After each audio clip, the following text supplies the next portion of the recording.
আমাকে দায়িত্ব দিয়েছে তৃণমূল কংগ্রেস গঠনের সময় থেকে আজকে পর্যন্ত দলের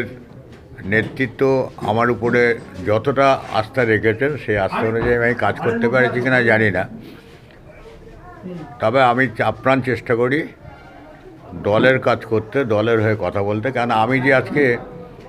যদি বারাসাতের ভাইস চেয়ারম্যান হয়ে থাকি সেটা আমার দলের জন্য, দলের আশীর্বাদ ছাড়া, মমতা ব্যানার্জির আশীর্বাদ ছাড়া আমার পক্ষে সম্ভব ছিল না। স্বাভাবিক কারণে আমার দলটাকে দেখতে হবে এবং দলের বিরুদ্ধে বিরোধী রাজনৈতিক দল তাদের অপপ্রচার কিংবা তাদের প্রচার চালাবেই, এটাই স্বাভাবিক এবং তার কাউন্টার দেওয়া আমাদের কর্তব্য। আমি তৃণমূল কংগ্রেস গঠনের পর থেকে আমি বারাসাত বিধানসভার সভাপতি ছিলাম, পরবর্তীকালে আমি জেলা যুব কংগ্রেসের দায়িত্বে ছিলাম এবং 11 সাল থেকে আমি ট্রেড ইউনিয়নের দায়িত্ব নেওয়ার পরে নিষ্ঠার সঙ্গে আমি ট্রেড ইউনিয়ন পালন করার চেষ্টা করেছি এবং সবচেয়ে বড় কথা শ্রমিক শ্রেণী, বিশেষ করে আমার এখানে অসংগঠিত শ্রমিকের সংখ্যা সবচেয়ে বেশি। আমি যখন ফুল জেলায় ছিলাম তখন আমার ব্যারাকপুর বেলটা ছিল সংগঠিত কিংবা দমদমটা সংগঠিত ছিল কিছু মানুষ জুট মিল টুটের সঙ্গে, কিন্তু এখন অসংগঠিত শ্রমিকের সংখ্যা সবচেয়ে বেশি এবং এই অসংগঠিত শ্রমিকরা কেউ কন্ডাক্টর, কেউ অটো ড্রাইভার, কেউ বাস ড্রাইভার কিংবা কেউ বা লেবার, ডেলি ওয়েজেস কর্মী, বিভিন্ন জায়গা আছে, হকার আছে, আমার হসপিটালে অ্যাটেন্ডেন্সরা আছে থেকে শুরু করে সুরক্ষা থেকে শুরু করে বিভিন্ন ইউনিট যারা আছে প্রত্যেকের সঙ্গে আমি রিলেশন রাখি এবং তারা আমার সঙ্গে ভালো ব্যবহার করে এবং আমি এটা বুঝি যে আমি যা নির্দেশ দিই ওরা কিন্তু অক্ষরে অক্ষরে পালন করার চেষ্টা করে এবং মমতা ব্যানার্জির আদর্শের প্রতি ওরা সবসময় চিন্তা করে যে মমতা ব্যানার্জির জন্য কী করা যায়, মমতা ব্যানার্জির হয়ে কী করা যায়, মমতা ব্যানার্জির সম্বন্ধে কী করা যায়, কী অনুষ্ঠান করা যায়। তো সব জায়গায় হাবড়ার থেকে শুরু করে নিউ টাউন পর্যন্ত প্রত্যেক কর্মীরা কিন্তু এই জিনিসটা আছে, যার জন্য দল জানে যে দলের কর্মী, দলের ওয়ার্কার হিসাবে আমাকে আবার নির্বাচিত করেছেন। আমি দলের কাছে কৃতজ্ঞ শুধু না, দল আমাকে দিয়েছে থেকে আজকে আমি এখানে আছি এবং মানুষ যে আমাকে ভালোবাসছে, শ্রমিকরা ভালোবাসছে, সেটা দলের জন্য। সুতরাং মমতা ব্যানার্জির আশীর্বাদ আমার মাথায় আছে এবং থাকবে। তার নেতৃত্বের প্রতি আমি সম্পূর্ণ আস্থাশীল এবং তিনি আমাকে যেভাবে নির্দেশ দেবেন আমি সেইভাবে কাজ করব। ছাত্র পরিষদের সভাপতি ছিলাম,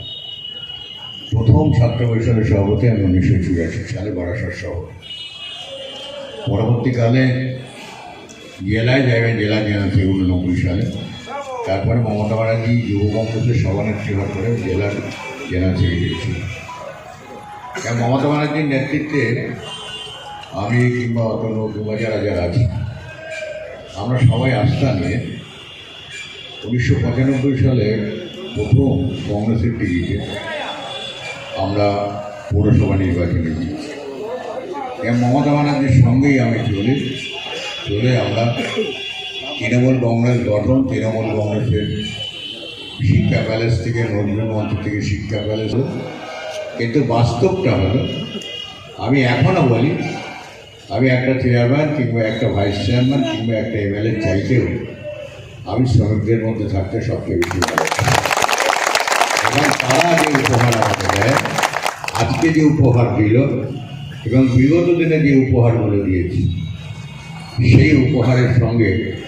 আমার মনে হয় সরকারি উপহার কিংবা সরকারি কোনো তখন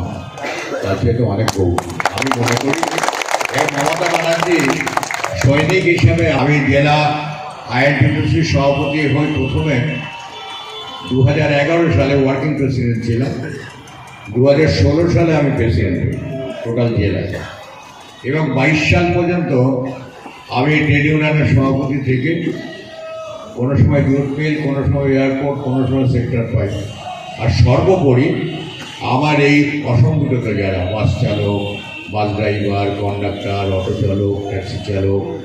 হকার থেকে শুরু করে আবার সুরক্ষা, Narayana hospital, Barasat hospital attendance থেকে শুরু করে ছোটো ছোটো ফ্যাক্টরি, এরা সবাই মিলে যেভাবে ভালোবাসা দেয়